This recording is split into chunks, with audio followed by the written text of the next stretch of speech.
Hello guys, and in this video I'm gonna tell you all about the new Jag F-Type, the 2020 model, all the design changes, all the tweaks that they made, the new engines, and also I'm gonna tell you why I think this is the best sports car currently money can buy.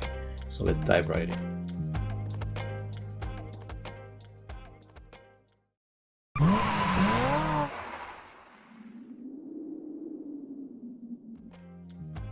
So obviously the new Jag F-Type is an evolution instead of a revolution. It's not an all new car. It, tweaked the headlights design outside, inside some infotainment bits, the dashboard, and that's because there is a transition in Jag where Ian Callum, the main designer, is gone now, and there is another guy, I don't remember his name, but he's just doing the tweaks not to destroy the formula yet.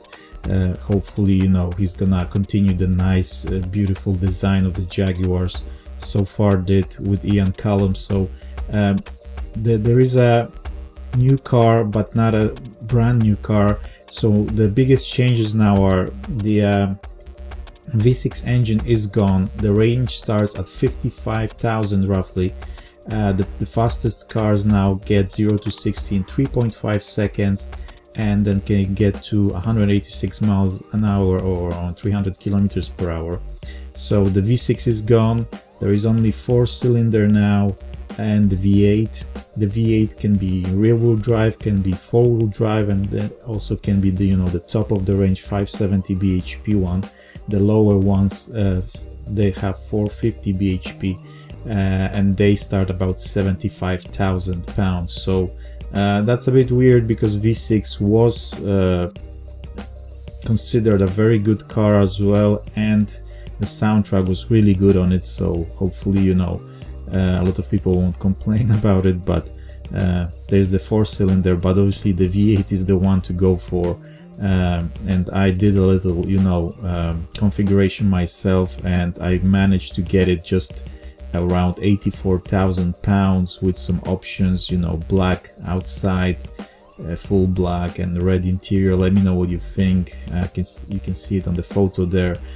So it's doable. You can easily get the car to over 100,000 with the options, but I was trying to be restrained, and also make sure you've got that V8 engine, which has a glorious soundtrack. So not a lot of changes, but refreshing of the lineup, and we'll see how people are gonna respond to that. So the outside design is obviously as well just tweaked. The biggest highlight are the new headlamps, which are much smaller, much sleeker, more to the exterior, to the edges of the car basically, and lower.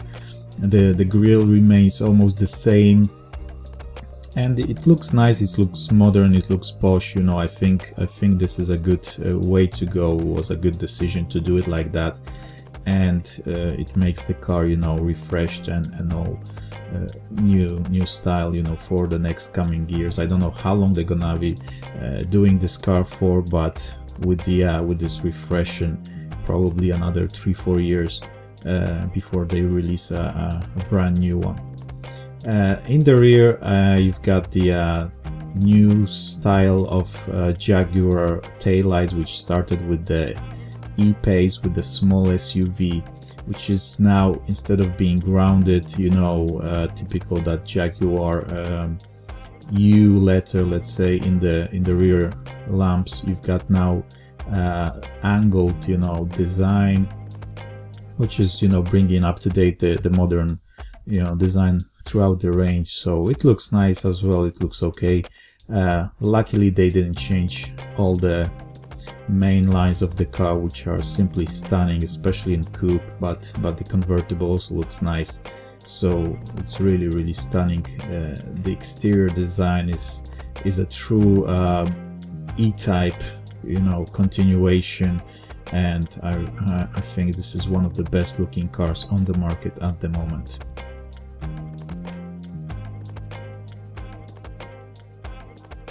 So inside, all the same as it was, maybe just tweaks with the materials, maybe just here and there. And the biggest change obviously is the infotainment, which Jaguar in general is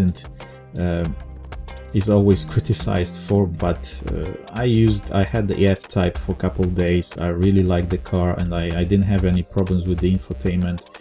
Maybe, you know, in longer term, maybe some annoyances there, but in general I loved it. And the biggest change here is obviously the screen, the main screen for the driver, which now is all digital, all screen where you can see the map, you can see all the, you know, media or the infotainment bits, and it's really, you know, now on top of its game compared to, say, Porsche, which also has the same new design with 2 screens. Now Jaguar refreshed one is there, up there with the best, and it can really compete, you know, in for the next couple years. Hope they continue improving the system, continue improving the functionality of it, the ease of use, so you can, you know, obviously operate it much easier on the go, and that's the way they want to do it, basically. And let's hope it's gonna work out for them.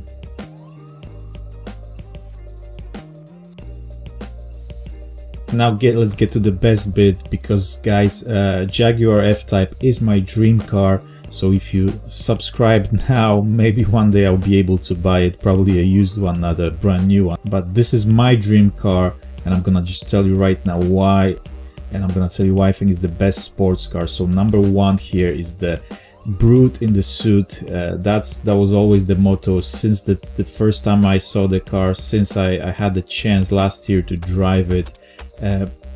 This car is unique. This car has a classy design outside, a very nice design that all the people just simply love. When I had it, people were just, you know, waving at me. I was like really, you know, surprised, honestly. But this car gets so much attention, but in a good way. It's inconspicuous but noticeable. It's really truly something special for this kind of car. To cost like under 100,000. You can, you know, like I said, you can even buy it cheaper.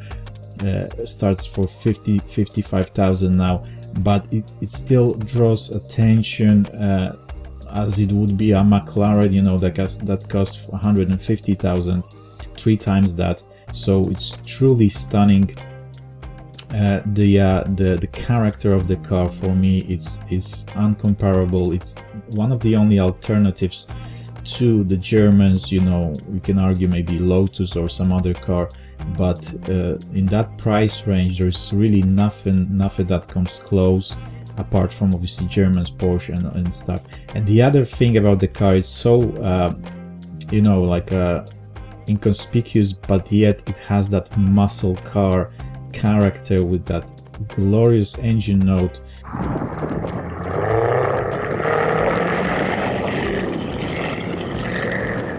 With so many sounds at different stages, when decelerating and accelerating, you know, when shifting gears. It's so much character in this car. So you've got a car that looks stunning outside, inside, and has that glorious soundtrack and that muscle car, that character. So it's truly, for me, it's a whole package, you know, in terms of the feeling, the emotion that you can have in the car. So obviously the main competitor would be Porsche, especially the new 911, which is obviously a stunning car as well. And a lot of people buy Porsche, and I see a lot of people that know cars very well buy Porsches, and obviously it's a great, amazing car.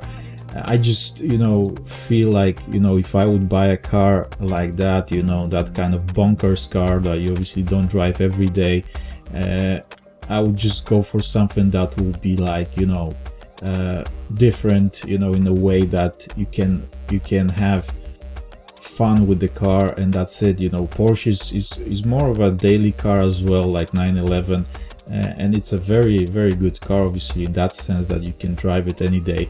Jaguar, you can drive it any day. It's gonna obviously be very hard on petrol, but you can still drive it every day. It's not like a supercar like a McLaren or Ferrari, where it's already very low and you know, not very practical. This is still like on the edge there. Obviously Porsche it's got more space, it's got rear seats if you need them, but for me it would be the best alternative, you know, to Porsche. If you obviously you can go for Porsche to have nicer handling, probably, and nicer feel of the road and connection with the car, what's it doing at any given time.